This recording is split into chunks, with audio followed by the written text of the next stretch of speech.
is the government. Young people painting things on the walls. Every wall is painted. They're not artists, just the common students from the schools and colleges, universities. The whole Dhaka city is filled with those paintings. Expresses the scene that they have created. The words they are uttering, the words they are promoting, the dreams they are going through, all painted in very elaborate details. It's not a single person, there's no planning, nobody's designing, nobody's giving you the key words to do. They figured out their own words. Amazing, explosive words.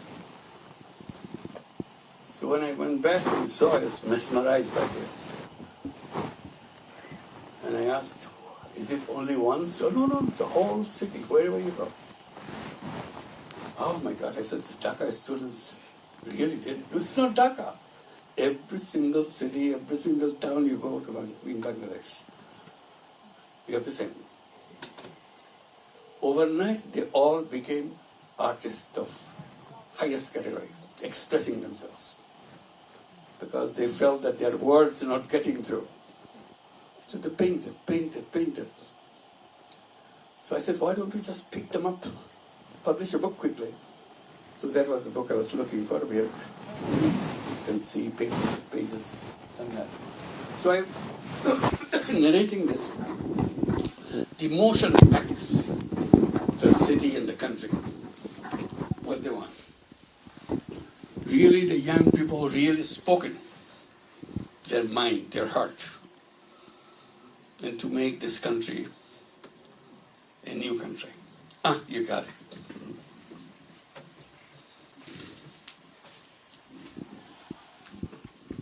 This is also part of the painting. And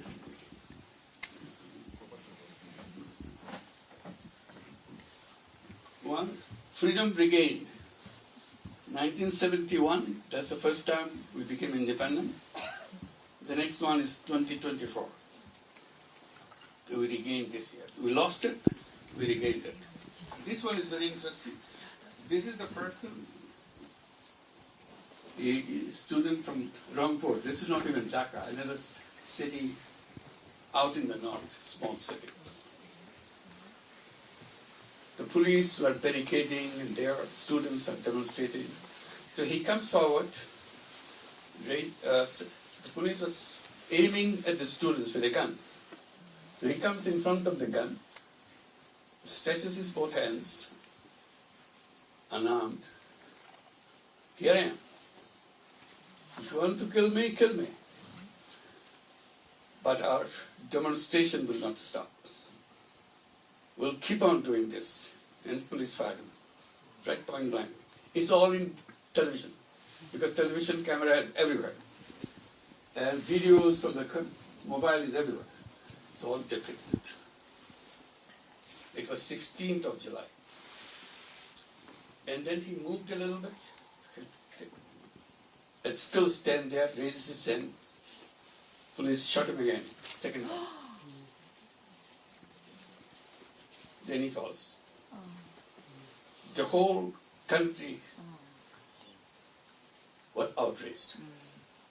Seeing it right in front of your eyes. So he became a symbol for the whole time. And in this is a graffiti. This is just painted. Background you see, I didn't understand first, but somebody explained to me. Now I see it. The one painting, he wanted to paint a tiger. See? This is about tiger. It is a little thing I didn't notice. Somebody pointed it out. It says 36th July. Do you get it? 36th July. There is no 36th July. It is 5th of August. Said, for us, August didn't come. We are still in July. Because on that day, on 36th of July, Hasina left the country. Country became free. So for them, it is a liberation day. They wanted to remember it themselves. They refer to it as 36th of July. So all these pages are amazing explosive words that comes from their heart. They didn't have money to buy brushes or paints. Just goes to a little by neighbor. Can you buy me a brush? Can you buy me some paints? And that's how. This is only few. As I said, it's hundreds of thousands of them. Each one is more powerful than the others. So that kind of captures the whole history of what happened in Bangladesh. The young exploded suddenly. Their message is enough is enough. No more. We want to create a country in our own way. When I say young people, students, some of you may have imagined, we are talking about boys. No. Girls are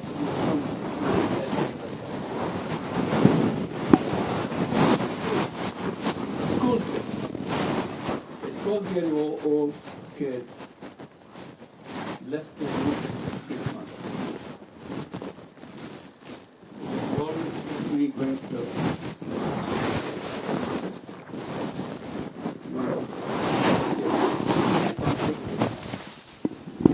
my friends are there in the street. And some of them got killed. I wasn't with them.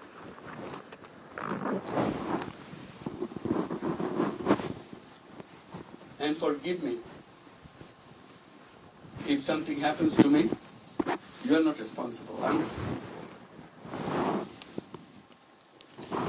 I want to stand for my country.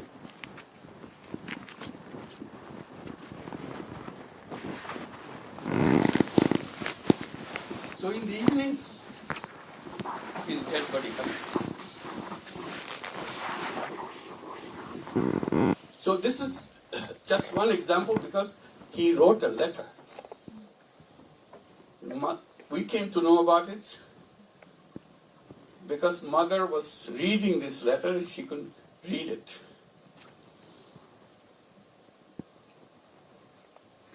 When the students coming out of the colleges, joining for the march, usual scene is they say goodbye to each other because they don't know if both of them will come back or both of them will not come back or one of them will come back. So it's a very intense time. It's not, again, a Dhaka center event. Dhaka is the capital. Everywhere in Bangladesh. So when I was talking about being called by the students, this is behind all the things that are happening. And a little bit of it saw in TV and social media. So the whole country has expectation now. Managing their expectation is a big task for us because they want everything to happen right now. If you are a government, if you have the power, why can't you do it? You have to do it now.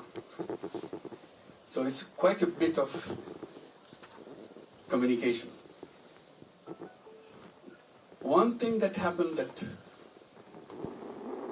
gives us a lot of strength, whole country is unified. Not a single dissenting voice. Bangladesh politically is a very chaotic country. All kinds of political worlds, all philosophies, programs don't agree with each other. To have a situation in Bangladesh where everybody agrees is a unique experience for us. So our task now is to take this strength, translate it to make their dreams come true. So what we have done, we have created a series of reform commissions because everything has to be redone, reworked. Our constitution has to be done again, because young people say this is no constitution. We are not following it. So that's a big task. And once you touch the constitution, all kinds of opinion comes up. How do you manage that? So commission is to go and see where you have the common ideas, or what you think is should be done, the right thing to do. Election commission, judiciary commission. Our judiciary is a mess. It became a tool in the hands of the previous government to do anything they want. They hanged people in the name of justice with no evidence, no reason. Hanged people. Millions of people are in jail. I was one of them who is about to go to jail. Many of you remember that. Luckily, they didn't last longer, because they did, probably I'll be one of them. For no reason. Just because they didn't like it. Or they don't agree with the views that they are proposing. So we want to have, again, a new judicial system which delivers justice. Because those judges who are sitting there, they are not really judges. They are just tools in the hands of the Prime Minister, former Prime Minister. So that's the task. Now time has come. All the reports are coming. We are in the process of receiving all these reports. And once the reports are here, so we have a last commission, which is we call Consensus Building Commission. We have all kinds of opinions. So you have to go around, talk to all the political parties, civil society organization, everybody. Where do we agree? Do you agree with this? Do you agree with this? So we have a list of items where everybody agrees, or a consensus exists. Then this is to happen in the next couple of months. Once it's done, we have a document where these things can be done, item by item on each commission. Then I'll put them all together and ask all the political parties, civil society, to sign this document that you agree, because you said you agree. This will become a historical document for us, for the nation. And it will be called July Charter, because things happen in July, so this will be the July Charter for the country. And this will be implemented in a procedure laid down in our recommendations in this document. And that will be beginning of the new Bangladesh. The last point I want to make is a tremendous amount of support globally. Amazing support. I have not seen any country kind of walking away without paying attention to Bangladesh.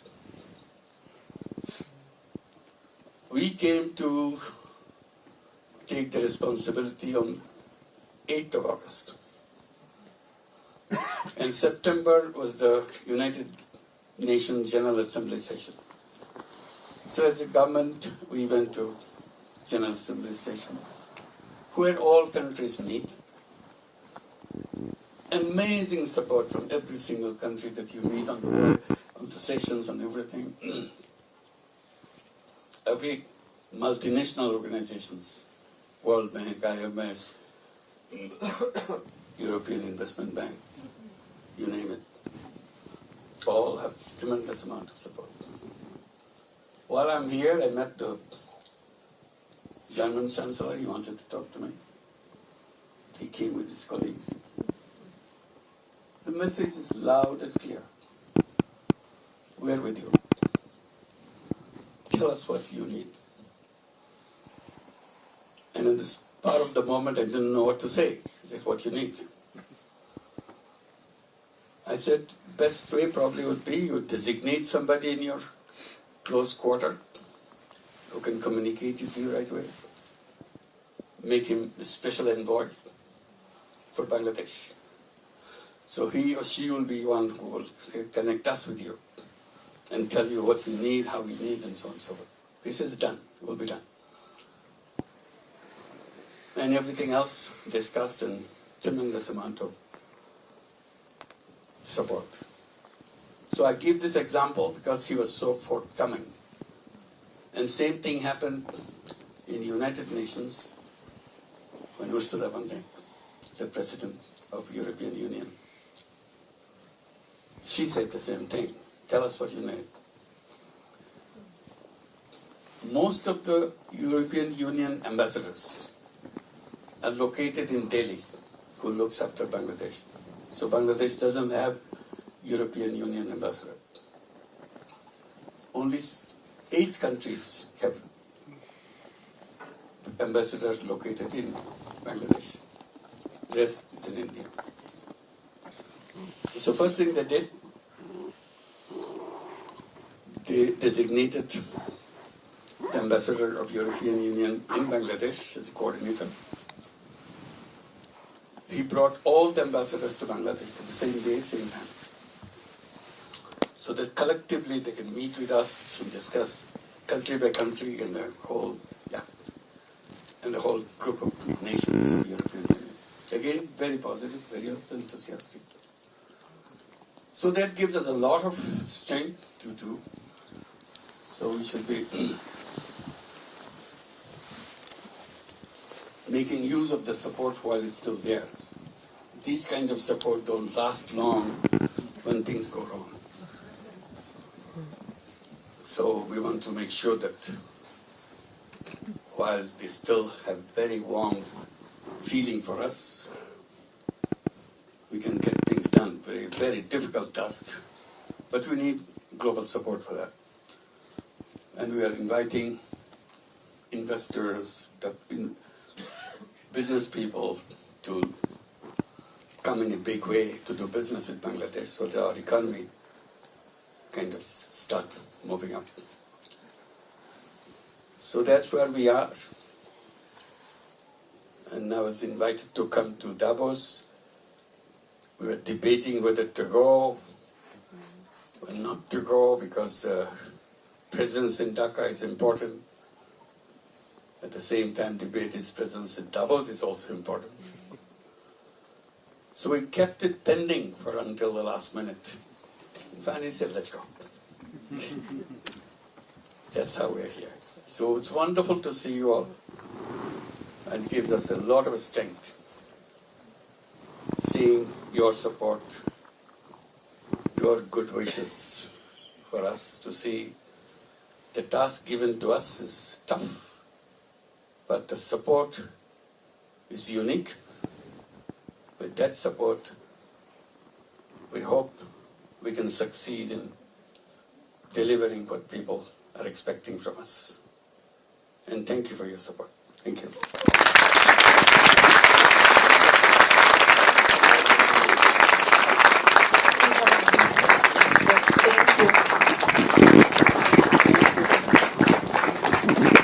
Thank you for this wonderful explanation about your experience with radical position. I think it's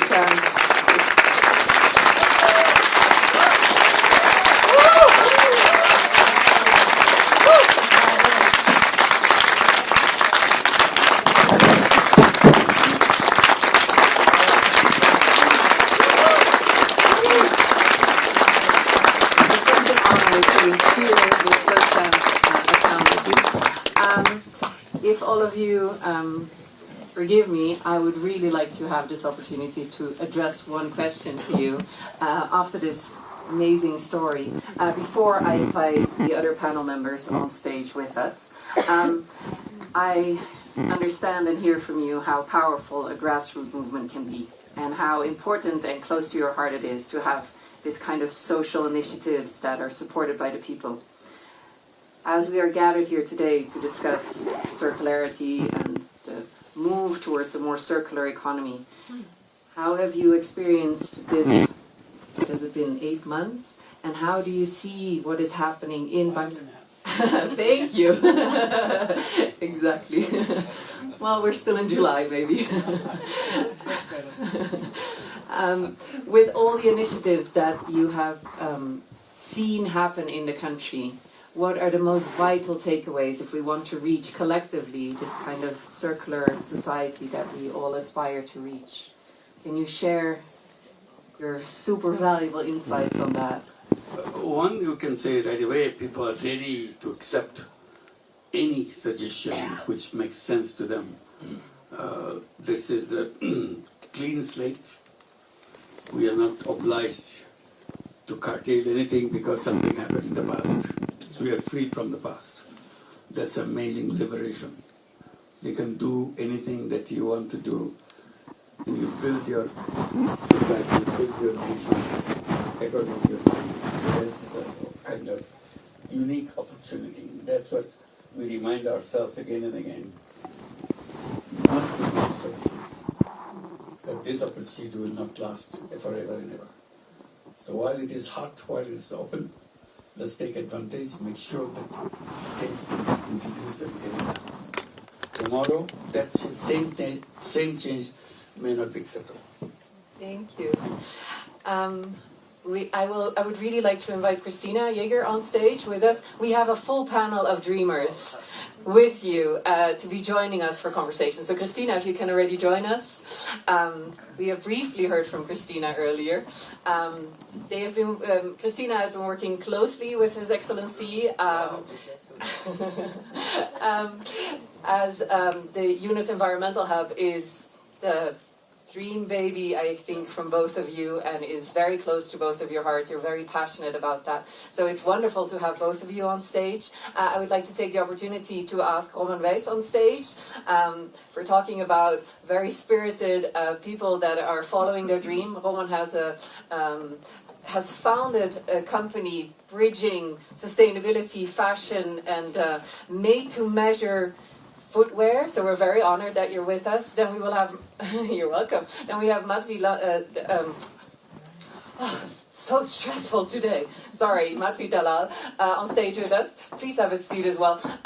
Matvi, as I'm sure both of you are very well acquainted already, she has a company in Kenya. Roman is in Zurich. We have Kenya and Zurich with us on stage, so that's such a wonderful polarity in the initiatives.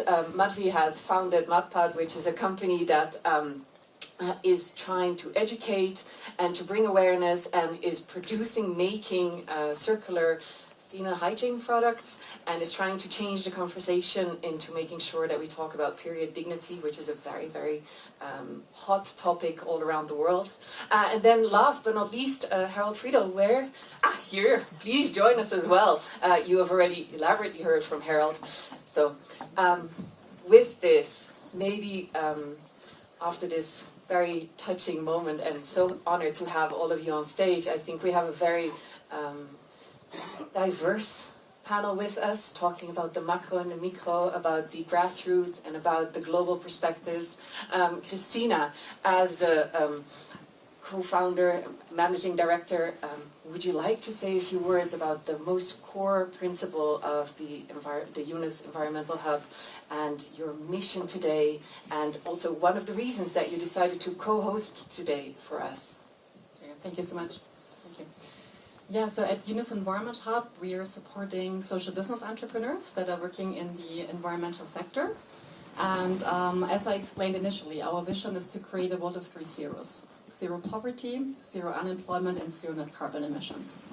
And we offer a range of innovation, incubator, accelerator programs where we help people that have an idea, that have a solution to an environmental issue, on helping them growing, building that venture.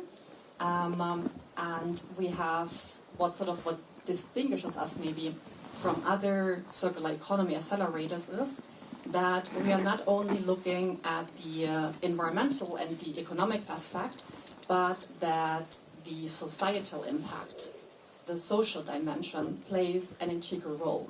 So we are looking at it from both of those perspectives.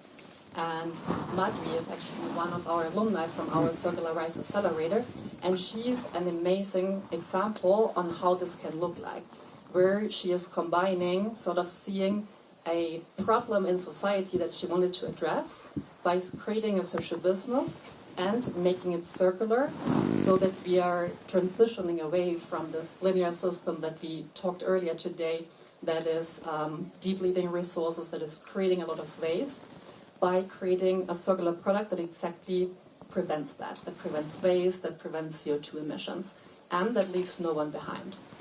And I think this is crucially important, because if we only looking on shifting from a linear to a circular economy from an economic or environmental perspective, we might not create only good things.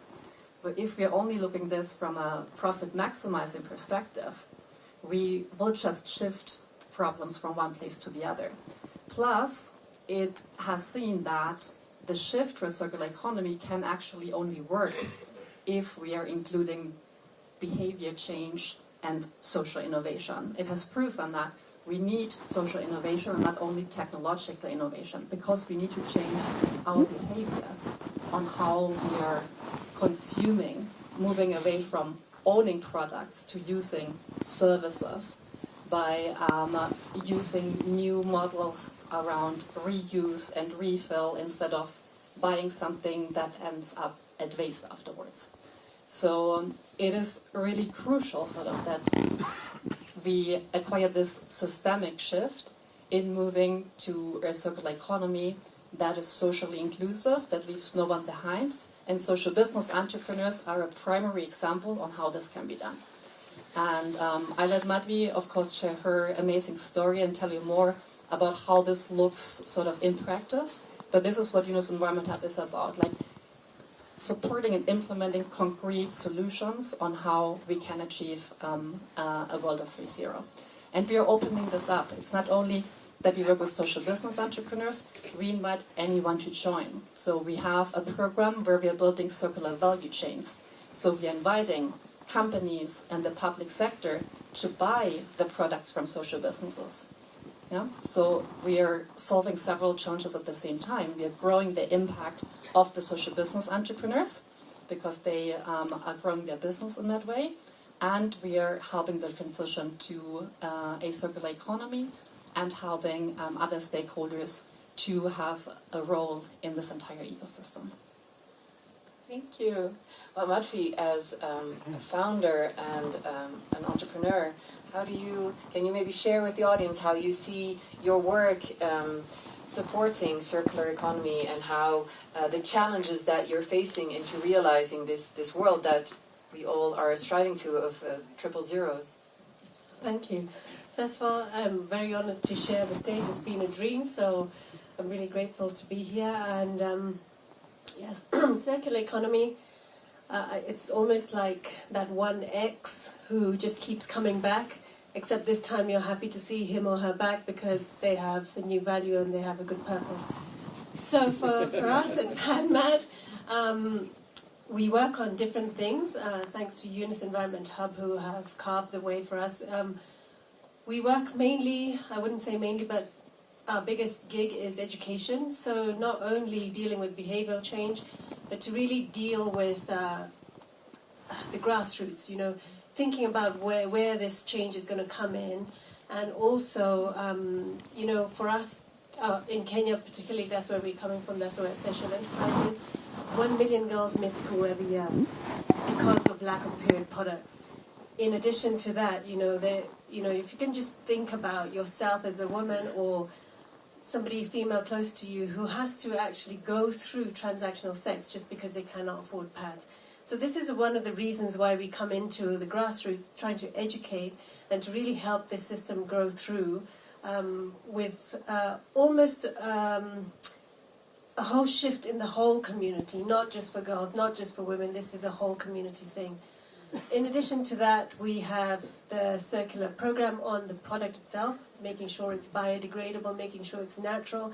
In fact, since working with the Yunus, we have a full vertical. We've gathered with partners who give the cotton seed to to farmers in Kenya who are now growing it. So by the time the product is harvested to our product is only 6 weeks. That in itself is creating employment. That in itself is, our products, since they're biodegradable, till now we have given out, or we have beneficiaries, 800,000 pads, which really has prevented single-use plastic pads, the disposable pads, which are 90% plastic. They've prevented 77 million going to the landfill just of Kenya, just from our social enterprise. And we're not that old. We're not even 7 years old yet. And then the final thing is we work with making sure that we're really trying to, I know empowerment is a bit of an overused word, but really trying to employ people in Kenya who would generally not be able to get a regular job.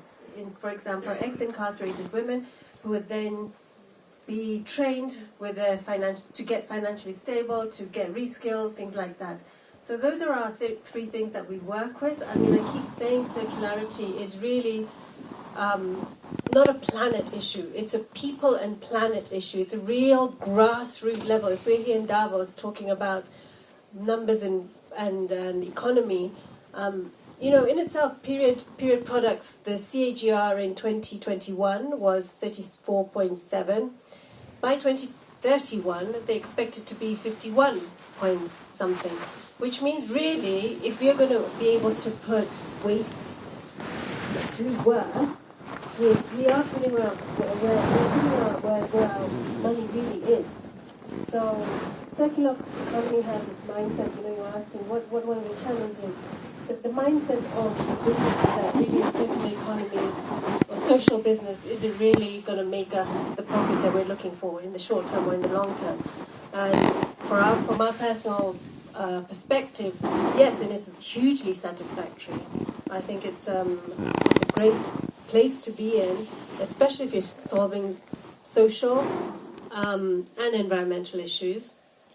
And I think the last thing I wanted to share was, if we're in this space all together, if I'm here and I'm saying that let's collaborate, let's do this together, like you were saying earlier, I think that is possibly the most powerful way to do it. And I know Professor Yunus has said, the education system, that's where we need to begin. So really, it's within our own resources, our own home, to start thinking about the circularity. And then I think the challenges will solve themselves. Thank you.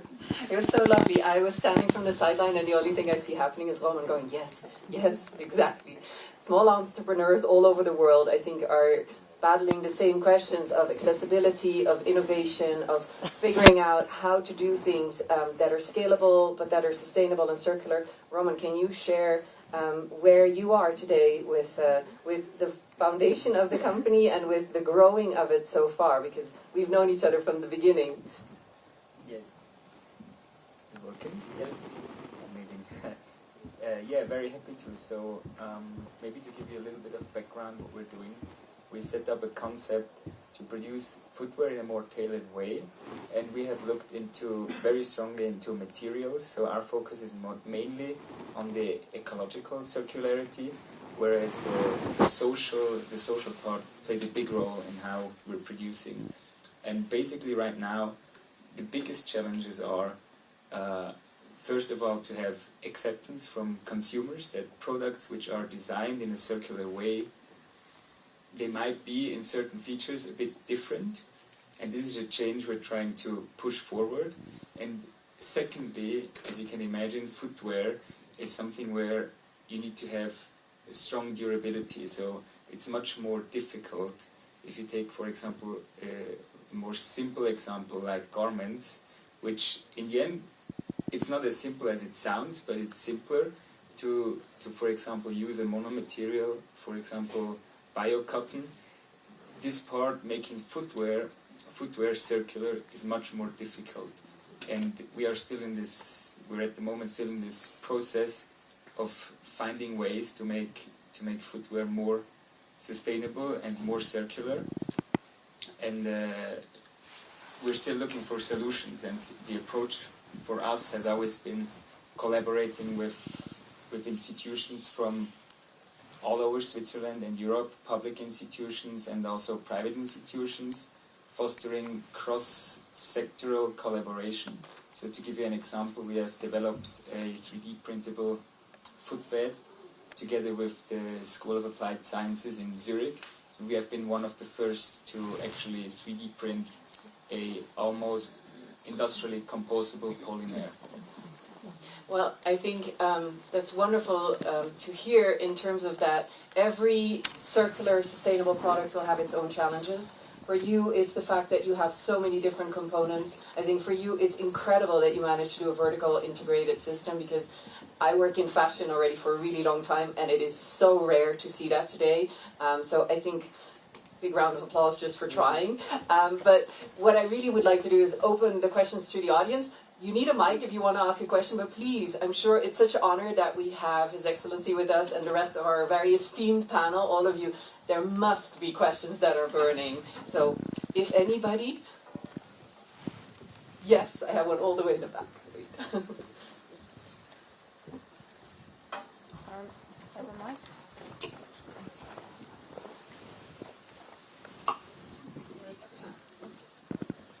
Hi there, my name's Olivia and I work with a company that is related to a circular economy, so thank you all first off for the work that you do because it's incredibly inspiring.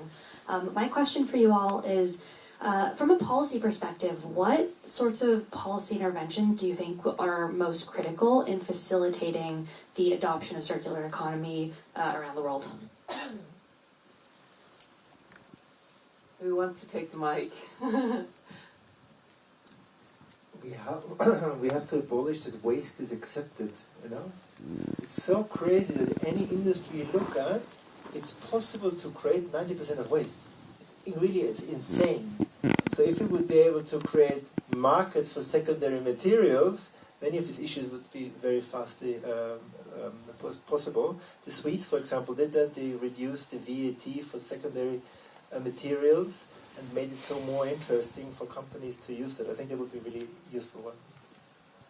And maybe to add on what's currently happening, in the European Union we have a new law, the right to repair, that now needs to be implemented in the different countries, that would incentivize repairing products over buying them new and making the producers, sort of forcing them to build the products in the first place in a way that they actually can be repaired. Because that is often a challenge right now, that even if you wanted to repair a product, you actually cannot do it because it's designed the way so that you need to throw it away and buy a new one. And there has been some other pilots in France and Austria and some states of Germany as well, where governments are incentivizing by providing vouchers that you can then use and repair these products, and they have been extremely successful. So we are seeing it that people love the idea, they understand the idea, and it's something that needs to be broadened and made more mainstream. And also, of course, we need the offerers who are actually offering repair services. And there are so many ways on how you can do that beyond that, by, for example, providing, reducing the VAT on circular services, such as repair or reuse, and many other things. And I think in the next 12 to 24 months, I think we're going to see some of those changes actually taking effect. Can I add to that? Please. I think a good one for us would be to actually make it mandatory for producers of disposable products, of disposable pads and tampons, to write the contents. Because in our context in Kenya, whenever I ask the girls, you know, what do you think is a disposable pad made of? And they 90% think it's made of cotton. And it's made of 90% plastic. So as soon as the consumer understands what they're buying, there will already be a mind shift. In fact, just in December 2024, I don't know why it took so long for that report to come out, but tampons had said they have heavy metals, including lead. And that's what women and girls have been using for so far. So I think that should be mandatory. Transparency always helps. So true. Yes, you have the mic, sir. Yeah, thank you. Wonderful talks. I just wanted to ask, in addition to this material circularity in this climate hub, this energy is one of the issues, and the renewable energy transition may be a challenge. And in the case of Bangladesh, I understand that there are a number of fossil fuel-based power plant construction plants. stood there, and I was wondering, Professor Yunus, if you have any thinking about how you would like to facilitate transitions in that respect as well. Thank you. There is a general opposition to fossil fuel-based power stations. The government justified them with the urgency of having power is so much, there's no other alternative. So when they had, but that doesn't mean that this becomes a Bangladesh permanent power station. We feel lucky that we have a very strong source of renewable energy, green energy, another. Endless possibility of producing hydropower in Nepal. So we're discussing with Nepal and Bhutan, both have the same reason. How they are very eager to build those plants to supply this power to Bangladesh. And we are eager to get that power. But we need some international understanding in between to transport this power to Bangladesh. So we see that as a possibility, and it's not a remote one, very concrete one, an urgent one. It will be done, provided we have an environment of collaboration.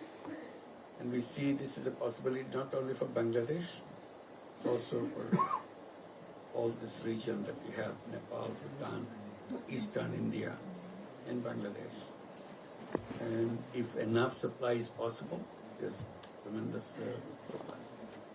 We can also include Myanmar, provided the relationship improves between Myanmar and the rest of the region. So we are eyeing that, and we're discussing this issue. It's not a question of trying it out or a technological problem. It's just an understanding. That's what. So we hope we can get to that understanding fast. I know that the audience will have many more questions. I know, but it was such an honor that you were with us, and I know that you have a very strict schedule that you need to adhere to. So I think a big round of applause for your time and your passion and all the... Thank you very much to meet you. So I would like to thank you. Thank you both so much. Thank you. And thank you, Christina, for organizing this. Thanks a lot. Please don't leave if you have questions.